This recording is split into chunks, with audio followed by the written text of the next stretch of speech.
I had gotten married while I was in the Navy, and after I had gotten out in 1965, I was going to go I was going to go to the University of Washington to get my degree. That was the plan, and I did. And at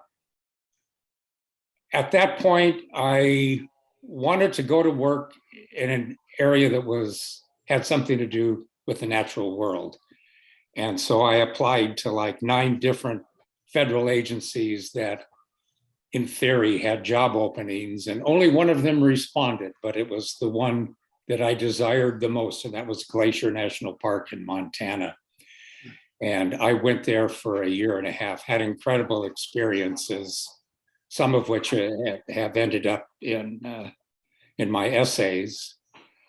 And it was from there that I was offered a job at Cape Cod National Seashore. And that's how I got to the East Coast. And I've been on the East Coast ever since. And I was at Cape Cod National Seashore for about 4.5 years. And this was back in the mid 70s, early 70s. And there was a lot of political turmoil in those days as well. And that was back in the Nixon era.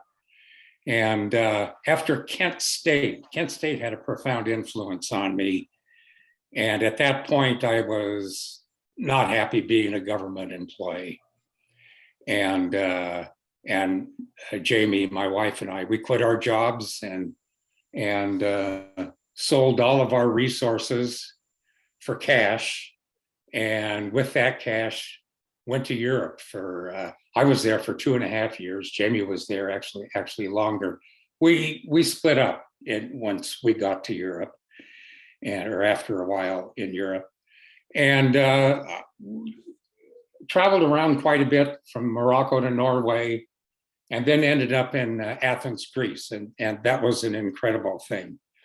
I was there during the final stages of Colonel Georgios Papadopoulos' dictatorship with the military in charge. This was 1973, 1974.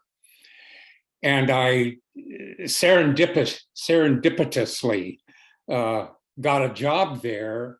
I had started working tutoring Greeks in English. There were 3 English language newspapers, and Greeks who had an education that included English would hire people to help them speak better English. You didn't have to know any Greek at all.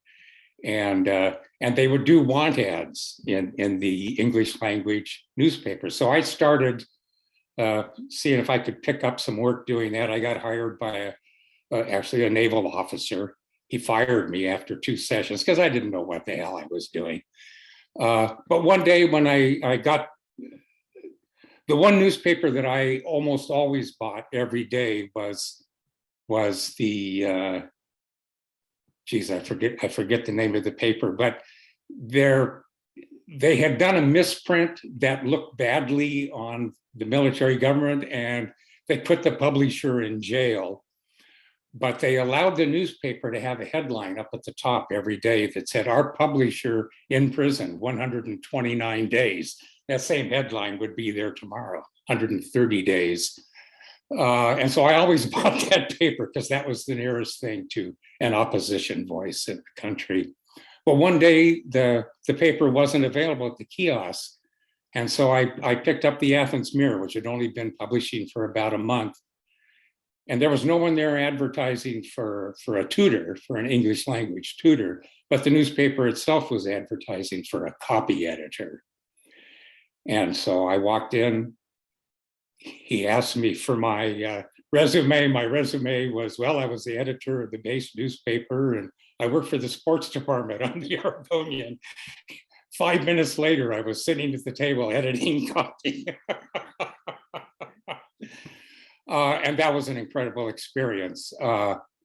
And I quickly became the news editor after about a week or two. And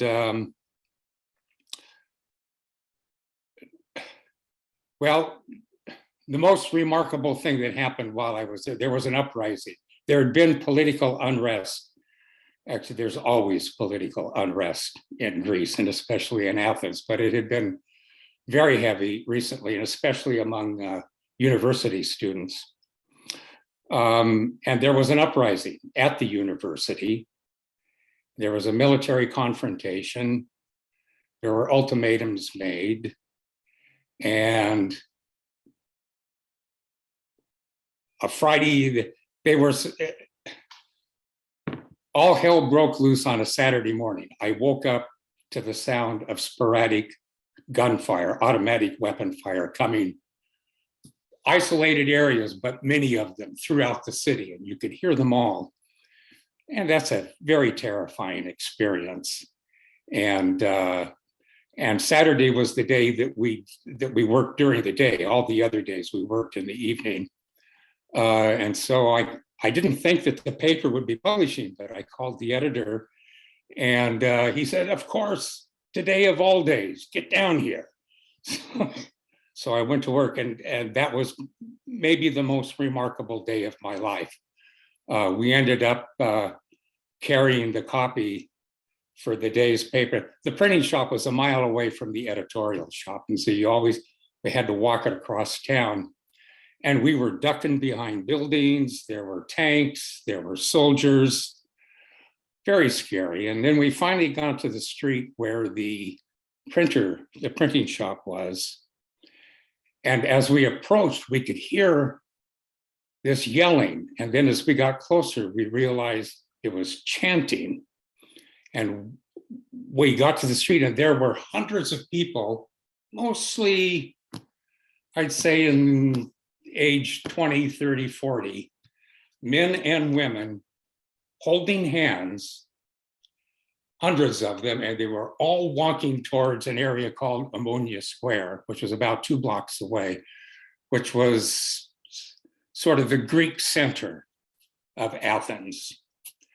And from there, we could hear almost constant sound of automatic weapon fire 2 blocks away, meaning it was quite loud. And these people were holding hands and marching towards it. And they were chanting, "Aina, Aina Tessera, Aina, Aina Tessera, 114, 114. And I was standing next to the publisher, and I asked him what that meant. And he said 114 was the article in the banned constitution or suspended constitution that called for free elections. It remains my PTSD moment. It's hard for me to think about it, to talk about it without reliving that experience. The urge to join them was incredibly strong. I didn't, obviously. I'd be dead if I had.